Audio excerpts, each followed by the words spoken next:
Alright class, we're going to pick up where we left off with our circle lesson the other day. Now by now we've already done our activity where we took our string and measured several different objects. We calculated the circumference around those objects, then we did the diameter, and then we calculated actual by using the pi, which is 3.14. We're going to do a couple of things to review from our previous lesson, and then we're going to move on into something a little bit further. Remember last time we talked about we first have a center point to our circle. That's where we begin some of our work. If I take a line and draw all the way through the center of my circle, this is what we refer to as our diameter. And we'll call that by the letter D. And again, this is just all review. Remember also, if we have a line that goes from the center point to the outside of the circle, this is our radius.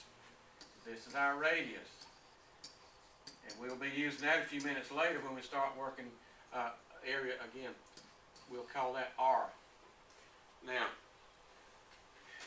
by looking at this, we should be able to tell if diameter goes all the way across the circle, radius goes halfway, then we might say that radius is 1/2 the diameter.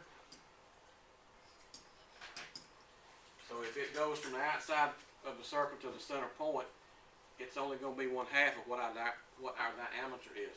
At the same time, could we not say that our diameter would be 2 times the radius? Now these are just some basic terms that we've already gone over. This is just basically a review for this. We also refer to a line that connects the outer points of the circle as a chord. Okay, this is your chord. And also we talked about how going all the way to the outside of our circle is what we refer to, of course, as our circumference. Okay, that's what we've dealt with up to this point. Diameter all the way across the center, radius from the center point to the outside, chord which goes across like this, circumference all the way around the outside. And this again is what we've done up to now in calculating our circumference. Now our lesson that we did, our activity rather, talked about where we did our measurements. We found our measurements. We got our circumference, which if our circumference was 12, and if we found we had a diameter of 4 inches, then if we divide that into that, that would give us an approximate answer here of 3 inches. That's how we calculate the actual. We did this as an estimation with our string, and then we went back and did actual on that. Now again, this is what we did with our activity. Alright, the next thing we need to pick up for this lesson, or the upcoming lesson, is going to be calculating area of a circle. And I think before we do that, we need to go back and do some quick review. One of the biggest things you'll have to do with calculating area of a circle is going to be to multiply decimal numbers. And if we've forgotten how to do that, it's going to be kind of difficult, so we're going to take some practice steps on that. If I've got this number here, and I'm going to multiply it times 0.12, it's going to be very important that we can do our multiplication correctly and then place our decimal back where it belongs. Now the first thing I always tell you to do is just to rewrite this problem over here. Because the very first thing you've got to do is to do the multiplication process. If we don't do that correctly, it's not really going to matter where our decimals are going to go.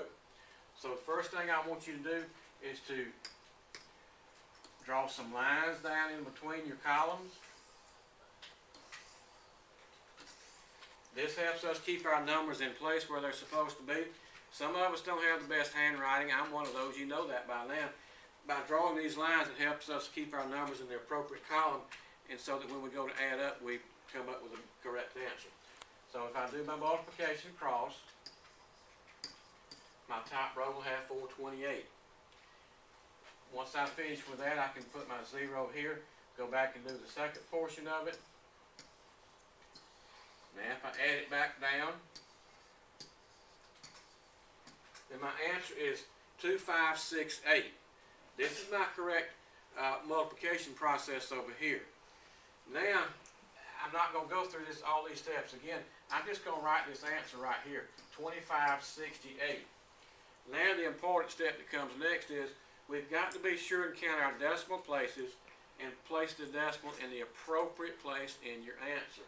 And this is where some of us, for some reason, get kind of hung up on something, I'm not sure what. Find this first decimal up here on top.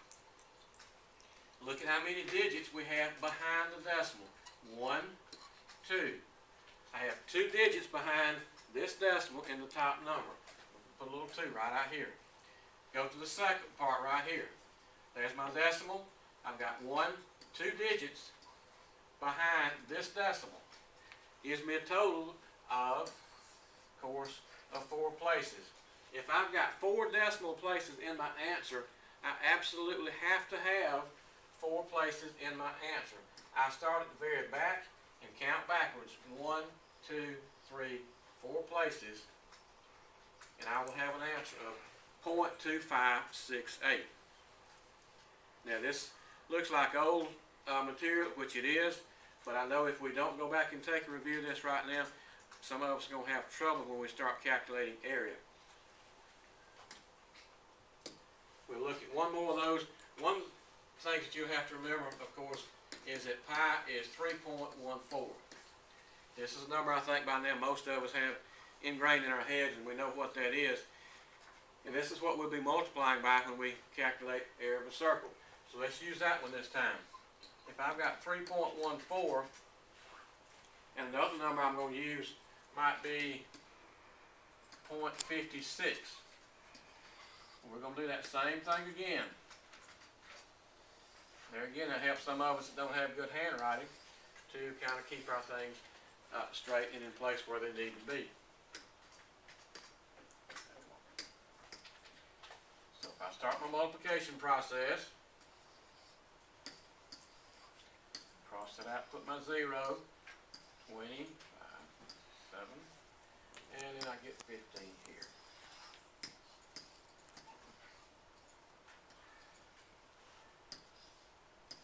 So I have an answer on this one of 17584. Now again, let's go back up here. I forgot to take my decimal out. 1, 2, I've got a decimal right here. There are 2 places behind it. I've got a decimal here, 2 places behind that. Once again, I have a total of 4 decimal places in my problem. If that's the case, I have to count back 1, 2, 3, 4 decimal places right here. So my answer is going to be 1.7584. Be sure that you've looked at this enough and reviewed this and done some practice on your own so that when we start this, you can do your multiplication, you still remember how to do that, and that you can count back these decimal places that have to go in your answer. This is where most of us will have our problems. All the rest of this material is very easy, and you can handle all of it. But you have to be sure and count these decimal places and then mark them off appropriately in your answer.